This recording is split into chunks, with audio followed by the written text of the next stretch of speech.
ಒಬ್ಬರಿಗೊಬ್ಬರು ನಾನಾ ನೀನಾ ನೋಡೇ ಬಿಡೋಣ ಅಂತ ಪಂಚ್ ಕೊಡ್ತಿದ್ದ ವಿದ್ಯಾರ್ಥಿಗಳು, ಕರಾಟೆ ಪಟುಗಳನ್ನ ಹುರಿದುಂಬಿಸುತ್ತಿದ್ದ ಸಹಪಾಠಿಗಳು, ಪಂಚ್ ಕೊಡೋದು ಹೇಗಂತ ಹೇಳಿಕೊಡ್ತಿದ್ದ ಗುರುಗಳು. ಇದೆಲ್ಲ ದೃಶ್ಯಗಳು ಕಂಡಿದ್ದು ಬಾಗಲಕೋಟೆಯಲ್ಲಿ.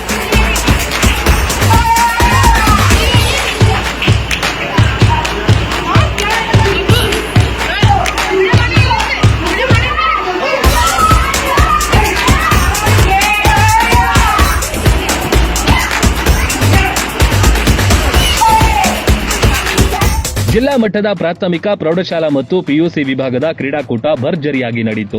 ಕರಾಟೆಯಲ್ಲಿ ಈ ಬಾರಿ ಬಾಗಲಕೋಟೆ ಜಿಲ್ಲೆಯ ವಿದ್ಯಾರ್ಥಿಗಳು ಅದ್ವಿತೀಯ ಸಾಧನೆಗೈದಿದ್ದಾರೆ. ಬರೋಬ್ಬರಿ 42 ವಿದ್ಯಾರ್ಥಿಗಳು ರಾಜ್ಯ ಮಟ್ಟಕ್ಕೆ ಆಯ್ಕೆಯಾಗಿದ್ದಾರೆ.